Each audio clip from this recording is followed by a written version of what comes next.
अस्सलाम वालेकुम। STA 301 statistics and probability का लेक्चर नंबर 16 पढ़ेंगे।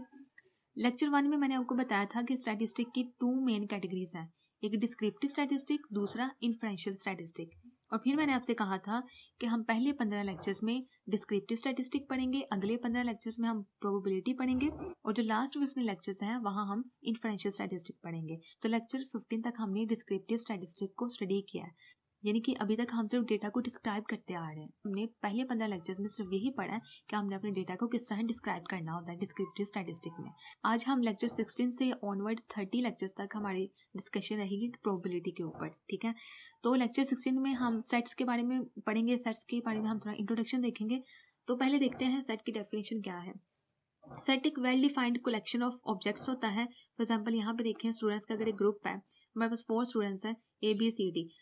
सेट्स के एलिमेंट्स को हम हमेशा कर्ली ब्रैकेट्स के अंदर लिखते हैं और सारे एलिमेंट्स को हम कॉमा के जरिए सेपरेट करते हैं। और उसके बाद ये याद रखना है कि हर सेट का जो नाम दिया जाता है वो कैपिटल लेटर में दिया जाता है। जैसे यहाँ पे 4 एलिमेंट्स हैं इस सेट में, इसको हमने राइट किस तरह करना है, यानी कि हमने एक सेट के एलिमेंट्स को किस तरह लिखना होता है n ऑफ a, यानी कि number of elements of set A। तो इसके अंदर कितने एलिमेंट्स हैं? टोटल 4 एलिमेंट्स हैं।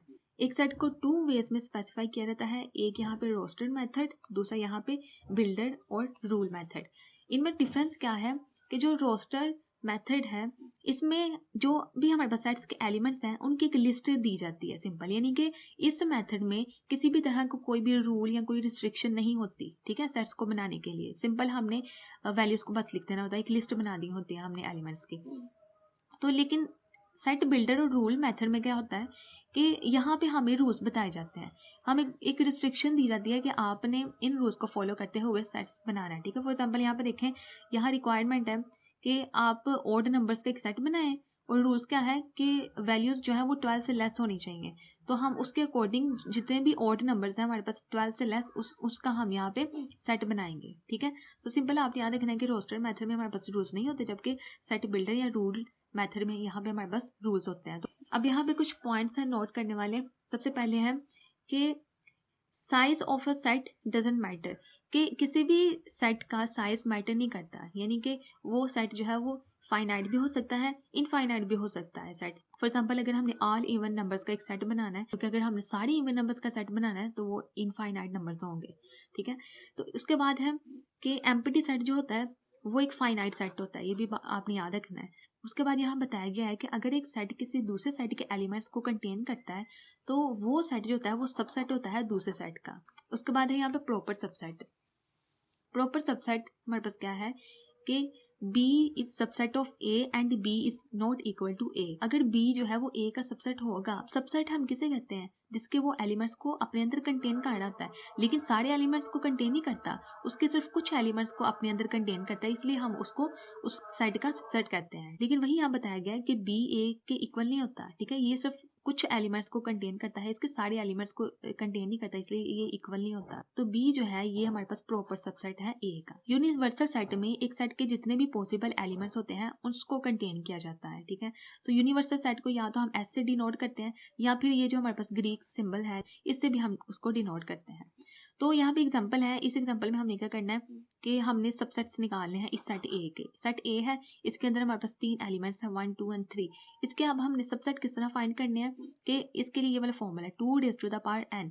n जो है ये हमारे पास टोटल नंबर ऑफ एलिमेंट्स है, टोटल नंबर ऑफ एलिमेंट्स 3 है, 3 यहाँ पुट करेंगे 2 रेज़ टू द पावर 3 हो जाएगा, तो यहाँ पर हमारे पास 8 वैल्यू आ जाएगी, यानी कि इस सेट के टोटल 8 सबसेट्स बनेंगे। अगर हम इनके सबसेट बनाएंगे तो किस तरह बनाएंगे? पहले हमने हमेशा एम्प्टी सेट लिखना होता है, फिर हमने 1 बाय 1 एलिमेंट का सेट बनाना होता है। जैसे 1 का सेपरेट सेट बनाएंगे, 2 का बनाएंगे, फिर 3 का बनाएंगे, फिर हम 2 2 का सेट बनाएंगे। जैसे 1 2 का बनाएंगे सेट, फिर 1 3 का सेट बनाएंगे, फिर 2 3 का, और फिर हम लास्ट पे होल सेट बना देना।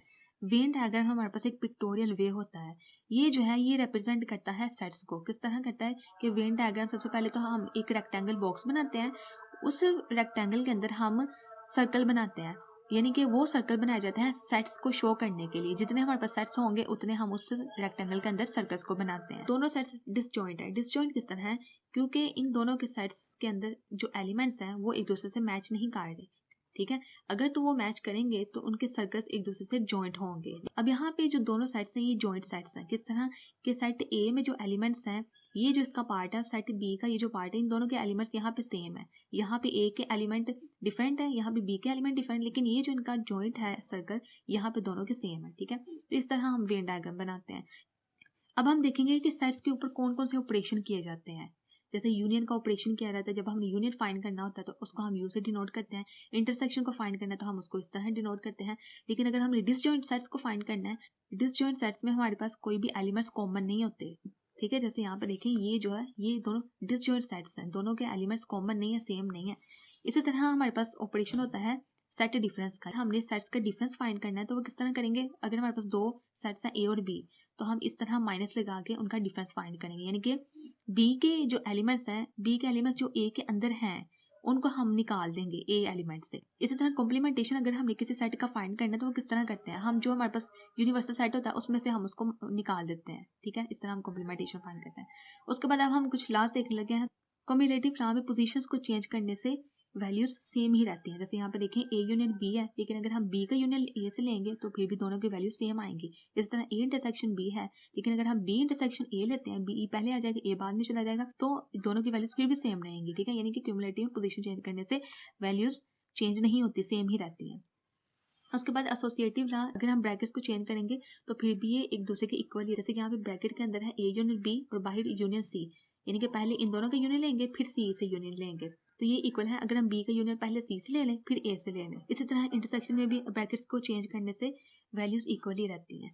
डिस्ट्रीब्यूटिव लॉ में क्या होता है कि पहले बी का यूनियन सी से लेना है फिर उसका इंटरसेक्शन ए से लेना है, तो वो इक्वल होगा अगर हम ए का इंटरसेक्शन बी से लें और ए का इंटरसेक्शन सी से लें और फिर उन दोनों का यूनियन लेंगे। उसके बाद है आइडेम्पोटेंट लॉ।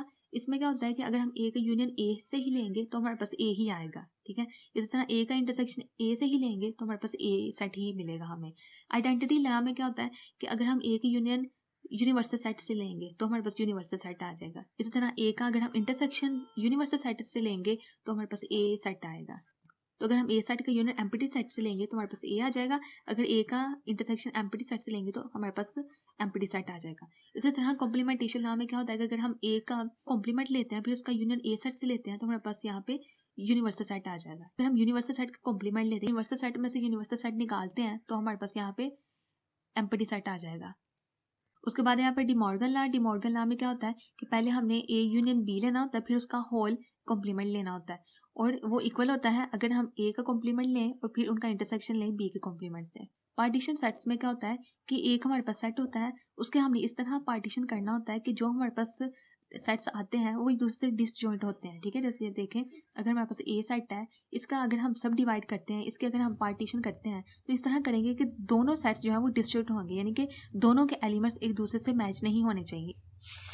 अब हम यहाँ पे देख लेते हैं कार्टेशियन प्रोडक्ट ऑफ सेट।